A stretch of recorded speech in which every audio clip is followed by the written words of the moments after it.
I want to play a couple of things here, just a couple of pieces of audio that I don't know. I'm a little uncomfortable with. Here's White Women for Kamala, cut 1, about women's privilege.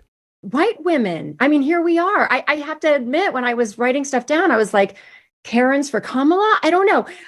Why is it so difficult, as Glennon was saying, to acknowledge and address ourselves as white women?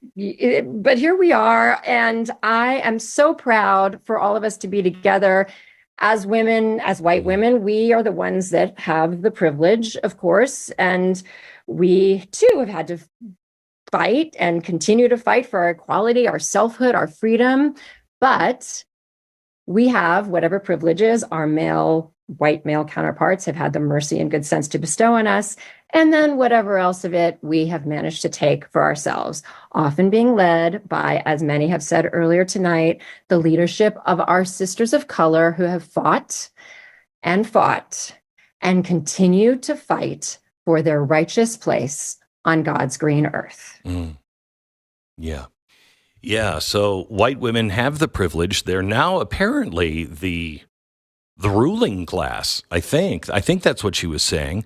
And they wanted to make it very clear when they started this Zoom call. One of the influencers really wanted to make sure that nobody makes any mistakes on this phone call. Cut 4. I'm going to share some do's and don'ts for getting involved in politics online. Don't make it about yourself.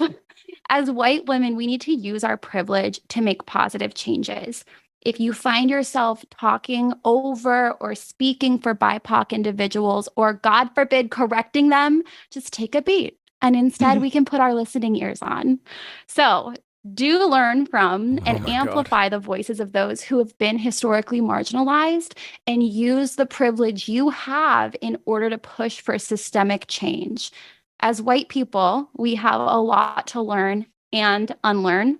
So do check your blind spots. Okay. All right. Well, let's bring on Bridget Phetasy. And please check your blind spot, Bridget, if you will, please. Please acknowledge that I'm the most powerful person on this call right now. Yeah, you are. You have all the white women privilege.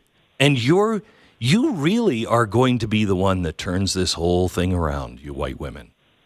Glenn, do you understand that it is up to me and my people to save the world? Literally save the world. It is up to us. If we don't get it together, the world will end. Yeah. They said that. I know you know that. They said that yesterday. That it is up to the white women. Oh my gosh. Do women, are there a lot of women that think this way?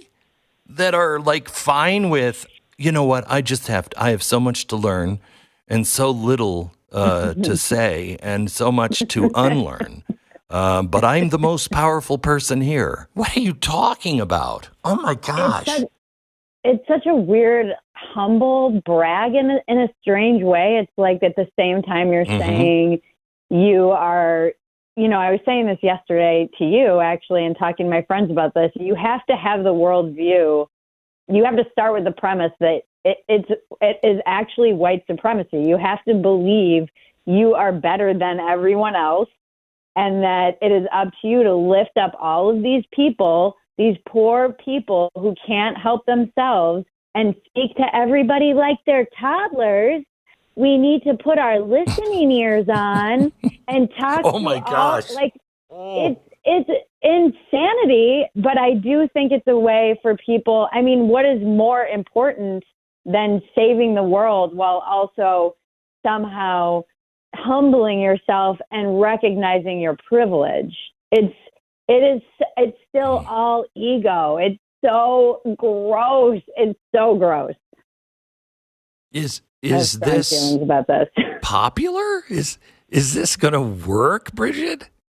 I mean, I don't know. It's weird. It's like I went offline for a couple days just to take a break from mainlining X, and I came back on, and it was like 2016 with flavors of 2020 all over again. And this didn't it didn't work in 2016. You know, all of this, like Right. I feel like, oh, we're just going to run a very unlikable politician that people have openly said they don't like. We're going to astroturf the entire media with, oh, look at how cool this person is, with celebrities and white dudes for Harris and white women for Kamala, weird Zoom calls. We're going to make it seem like this is all very popular, except it's not. And then they're going to be out marching in their knitted pink hats, you know, the day after the election. I don't think this feels like, it feels like, I don't know. It feels manufactured to me, all of it. Okay, so let me ask you this. You heard that everybody's now calling Trump and J.D. Vance weird. And I think it's weird that everybody started saying it at the same time. And I think, Bridget, that this is the new strategy where he was a danger to the republic. People are so sick and tired of hearing all of this, and they just want somebody just to be normal with them. And so I think it's a way to have, you know, Donald Trump or whoever say, the woman is a socialist. And then they go, you know, they're just weird. They're just weird. Yeah. I mean, I'm more like you. We're just laughing it off. That seems to me to be a dangerous strategy for the right. It's very dangerous. I'm obsessed with this weird thing this morning. I was going down all these rabbit holes for numerous reasons. One, it's clearly like the memo went out and this is, you know, blatant astroturfing. Then there's the strange weaponization of the word weird by a party that has been cool coded. It's been Lady Gaga was weird and her little monsters. And this was something that was always very left-wing dominated. We're going to make weird cool. So they were the ones who said, no, you can't use weird. But then there was all this language of ableism that came out, and you couldn't say crazy and you couldn't say insane and you couldn't. And I was looking at all the lists this morning, and weird is either it's been retroactively removed, which I wouldn't be surprised, but it might have been the one word that they were like, hey, what can we call him that we're not going to get yelled at for? And weird isn't on any of these lists, strangely. And as I was talking to my editor at The Spectator about, we were texting, and he was saying, you know, to win the general, you have to seem normal. And it's whoever is normal. And now they've made weird this, you know, step to creepy, like one step away from creepy. But I don't know if you should be doing that if you have guys like Sam Britton and Rachel Levine on your side. I mean, you can't. That seems like a bad idea for the left to make weird one step away from creepy, because they have way more weird people that represent them than I would say the mainstream right wing. If I may, however, you know, it's always the happy warrior that America wants to be with. And so if they are seen as almost mocking themselves, you know, Karens for Kamala, and they're not taking themselves so seriously, even though on the call they took themselves like godlike seriously, and they're calling them weird, and then you say, really? That's weird. How about the dude that's stealing women's suitcases that you had watching over our nukes? And then their response is, see, I mean, you're just bigoted and hatred, full of hatred. I mean, you're weird, but you're also bigoted. And we're just I keep coming back to what she said at the very end of that phone call with Barack and Michelle, or Big Mike. She said, and we're going to have a lot of fun with this, aren't we? And it was so fake. But I think that's what they're going for. I think they're just going to laugh their way through this. It's just going to be fun. We're just going to have fun. Yeah, I think they realized a couple of things, which is it's smart of them to course correct. They seem to have leaned back into okay, America isn't horrible like we've been saying and preaching in academia, and we're going to re-embrace the American flag. They seem to have been saying, like, they realize, you know, the RNC, for whatever, you know, idiocracy it might have seemed like, it was fun. It was like people having fun. And I was saying this on Twitter. They're like, oh, look what they're projecting. I'm like, they're projecting fun, this thing that Americans like to have and generally have. And I think they're realizing they're not seen as the fun party. They're seen as the scolds now, and the pearl clutchers and the authoritarians who are checking everyone's language. And so I don't know, they're not going to be able, you can't say this is a weird paradox. You can't say this is the end of democracy and, oh, look how weird JD Vance is. It doesn't carry this. They're trying to like walk this tightrope, and I don't think they're going to be able to do it. You can't be calling everybody bigoted and racist and that this is a fascist takeover of America, and then be like, look at how weird he is. Yucca, yucca, yucca. It's not, it's like weird. That's weird. Yes. It is awfully strange. However, it might work for a limited time. You know, that was the thing that I think the GOP had going for it this year, was it was full of joy and it was fun. And, you know, it was like a respite from the end of the world. And it was still serious, had its serious moments when it needed to be, but it was fun. And I think that's what gave the wind in the sails of the Republicans and Donald Trump. And I think that's what they're going for. I could be wrong. I want to hold for 1 minute, if you will, Bridget. I want to ask you about how would you, if you're Donald Trump, how would you handle Kamala Harris? What would you do in a debate? What would your strategy be? Bridget, tell me about... you know, Donald Trump has to switch fighting strategies because she's a different fighter than Joe Biden. So he's got to come to a whole new world.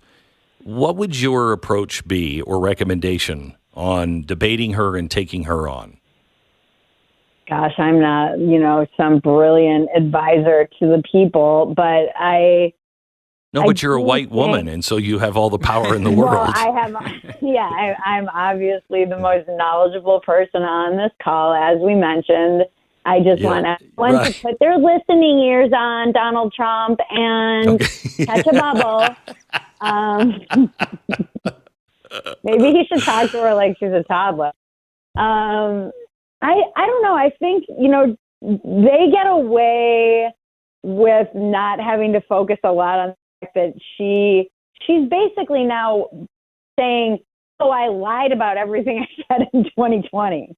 You know, now it's like she's totally pivoting. I think you call her out on that constantly and try and nail her down on what she actually believes, because does anyone really know? It seemed like she was quite radical. I believe she's from California, so I know what they've done to that state. She's from Berkeley, and her mom and dad were both Berkeley professors. So she's not just from California. She's not the average Californian. She's way off the deep end. California. Yeah. So she was saying the other day that, and the press was helping her, that Donald Trump was accusing her of having these certain viewpoints. What was it, Stu, that they said that she was being accused of? And it was her stated policy. Yeah, she was accused of wanting to ban fracking. Right. She said multiple times on debate stages over and over again. Right. But that was Donald Trump accusing her. Yeah, I love when the right wing pounces on things that have been spoken in direct quotes by that person. Yeah. There's that.